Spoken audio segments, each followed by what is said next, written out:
Ibinahagi naman ni G. Canlas ang kanyang insight sa character niya sa GMA Afternoon Prime na House of Lies.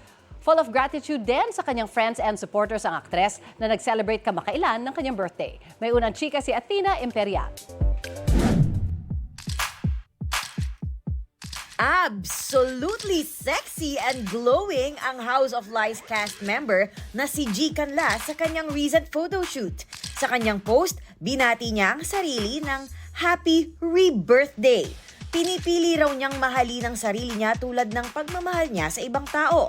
Dagdag pa ni G, hindi na niya hahayaan na isakripisyo ang sarili para sa iba. My heart is this, it's better, it's healing.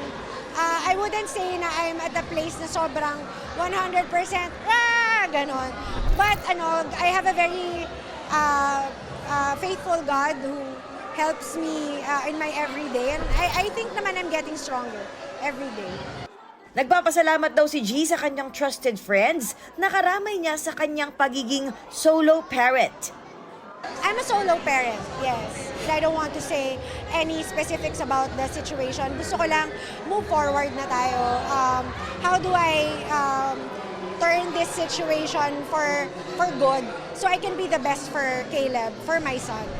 Sa GMA Afternoon Prime series na House of Lies, gumaganap si G bilang si Hannah na malapit na kaibigan ni Marjorie na ginagampanan ni Beauty Gonzalez. I do provide a little relief for Marge. Kasi ang bigat talaga. So, syempre sa totoong buhay, pag meron kang mabigat na pinagdadaan, may tinatakbuhan kang kaibigan. So, pag gano'n, you try your best to cheer her up in a way na dinadamayan mo pa rin siya, binavalidate mo pa rin yung nararamdaman ng tao. I don't have a big circle, but I do have a trusted circle. Ito ang unang balita, Athena Imperial para sa GMA Integrated News. Gusto mo bang mauna sa mga balita? Mag-subscribe na sa GMA Integrated News sa YouTube at tumutok sa unang balita.